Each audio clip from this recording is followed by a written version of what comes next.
വസുദേവസുതം ദേവം കംസചാണൂരമർദ്ദനം ദേവകീ പരമാനന്ദം കൃഷ്ണം വന്ദേ ജഗദ്ഗുരും. ജഗദ്ഗുരുവായ ഭഗവാൻ ശ്രീകൃഷ്ണന് നമസ്കാരം. ഭഗവത്ഗീത 10-ാം അധ്യായം വിഭൂതി യോഗത്തിൽ ഭഗവാൻ ശ്രീകൃഷ്ണൻ്റെ ഉപദേശങ്ങളെ നമുക്ക് കോർത്തിണക്കി മനസ്സിലാക്കാം. വിഭൂതി എന്ന് വെച്ചാൽ വിശേഷേണ ഭവിച്ചത് എന്നാണ് അർത്ഥം. നിത്യനും ശാശ്വതനും പ്രപഞ്ചനാഥനും ആദികാരണനുമായ ഏകനായ പരമാത്മാവിൽ നിന്ന് വന്നതാണ് ജഗത്ത് എന്ന് നാം ഭഗവാനിൽ നിന്ന് മനസ്സിലാക്കി.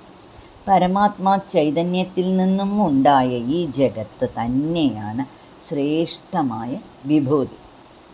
ഈ ജഗത്ത് അല്ലെങ്കിൽ പ്രപഞ്ചം മുഴുവനും ഭഗവാന്റെ വിഭൂതികളാൽ നിറഞ്ഞിരിക്കുന്നു എന്നും ഓരോ അണുവിലും പരമാത്മ ചൈതന്യം പ്രകാശിക്കുന്നു എന്നും ഭഗവാൻ അർജുനനിലൂടെ നമുക്ക് മനസ്സിലാക്കി തന്നു. പരമാണു പൊരുളിലും സ്ഫുരണമായി മിന്നും പരമപ്രകാശമേ ശരണം നീ നിത്യം എന്ന് മലയാള കവി രാമൻ പിള്ളയും പറയുന്നുണ്ട്. വിഭൂതി എന്ന് നാം പറയുന്ന ശിവഭഗവാന്റെ പ്രസാദത്തിനെ കുറിച്ച് മനസ്സിലാക്കാം. പശുവിൻ ചാണകം ഉരുട്ടി ഉണക്കി തീയിലിട്ട് ചുട്ട് ഭസ്മമാക്കുന്നതാണ് വിഭൂതി.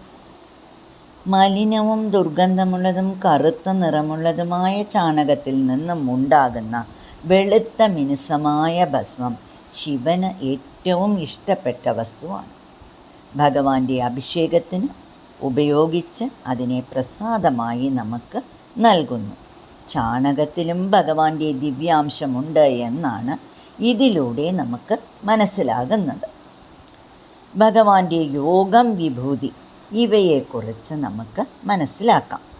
പരമാത്മ ചൈതന്യം തന്നെയാണ് എല്ലാ ജീവാത്മാക്കളുടെയും ഹൃദയത്തിൽ ജീവാത്മാവായി വസിക്കുന്നത്. ജഡമായ ശരീരത്തിനെ ഈശ്വര ചൈതന്യവുമായി കൂട്ടിച്ചേർക്കുന്നത് കൊണ്ട് ജീവാത്മാവിനെ യോഗശക്തി അല്ലെങ്കിൽ യോഗം എന്ന് പറയും. ജീവാത്മ ചൈതന്യം ശരീരങ്ങളിൽ കൂടി പ്രകടമാകുന്നതിനെയാണ് വിഭൂതി എന്ന് പറയുന്നത്. ശ്രേഷ്ഠരായ സപ്തഋഷികൾ, ദേവന്മാർ മുതൽ അണുക്കൾ വരെയുള്ള സ്ഥൂലവും സൂക്ഷ്മവുമായതെല്ലാം ഭഗവത് ചൈതന്യത്തിനാൽ പ്രകാശിക്കുന്നവയാണ് എന്ന് ഭഗവാൻ പറയുന്നു. ഇവയെല്ലാം തന്നെ ഭഗവത് വിഭൂതികളാണ്. എന്നാൽ ചിലതിൽ കൂടുതൽ ദിവ്യത്വം പ്രതിഫലിക്കുന്നു.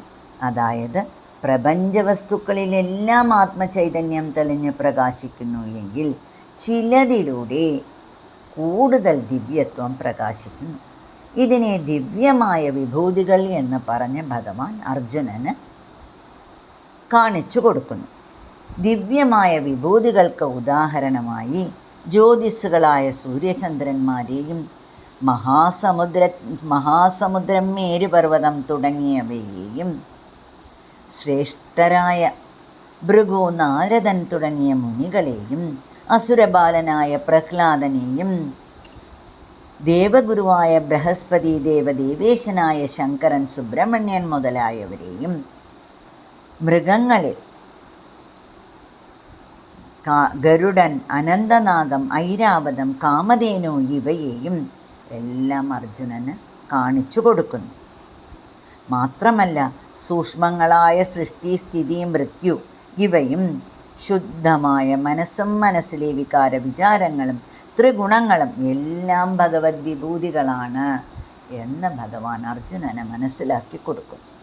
ഭഗവാൻ പറയുന്നു, നന്മയും തിന്മയുമായി ഈ ജഗത്തിൽ എന്തൊക്കെ ഉണ്ടോ അവയെല്ലാം ഈശ്വരൻ്റെ ചൈതന്യം പ്രകടിപ്പിക്കുന്നവയാണ്. യാദവന്മാരിൽ കൃഷ്ണനും പാണ്ഡവന്മാരിൽ അർജുനനും ദിവ്യമായ വിഭൂതികളാണ് എന്ന് പറഞ്ഞ് ഭഗവാൻ തങ്ങളുടെ ദിവ്യത്വത്തിനെ അർജുനന് വെളിപ്പെടുത്തി കൊടുക്കുന്നു. അർജുന, ഭൂതങ്ങളുടെ എല്ലാം എന്ന് വെച്ചാൽ ജീവാത്മാക്കളുടെ എല്ലാം ബീജം, അതായത് ആദി കാരണം ഞാനാകുന്നു. ഞാനില്ലാതെ ജഗത്തിൽ ഒരു വസ്തുവുമില്ല. എൻ്റെ വിഭൂതികൾക്ക് അവസാനമില്ല അർജുന. ന അന്ത അസ്തി മമ ദിവ്യാനാം വിഭൂതീനാം പരന്തപ. ഐശ്വര്യം, അറിവ്, കാന്തി, ബലം ഇവ പ്രകാശിക്കുന്നതെല്ലാം എൻ്റെ വിഭൂതികളാണ്. എന്നാൽ ഞാൻ എൻ്റെ തേജസ്സിൻ്റെ ഒരംശമാത്രത്താലാണ് ജഗത്തിനെ ധരിച്ചിരിക്കുന്നത് എന്ന് മനസ്സിലാക്കിയാലും സർവജ്ഞനായ സർവശക്തനായ ഭഗവാൻ തൻ്റെ അപരിമിതമായ വൈഭവങ്ങളെ അർജുനന് എണ്ണി എണ്ണി പറഞ്ഞു കൊടുക്കുന്നു.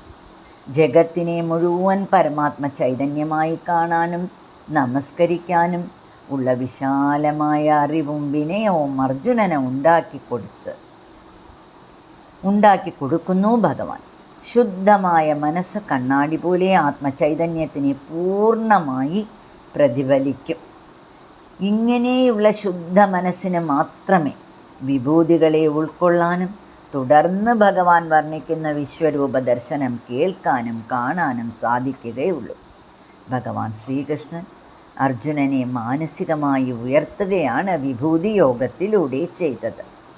നമുക്ക് ഭഗവാന്റെ വിഭൂതികളെ ഉൾക്കൊണ്ട് മാനസികമായി ഉന്നതിയിലെത്താൻ ശ്രമിക്കാം.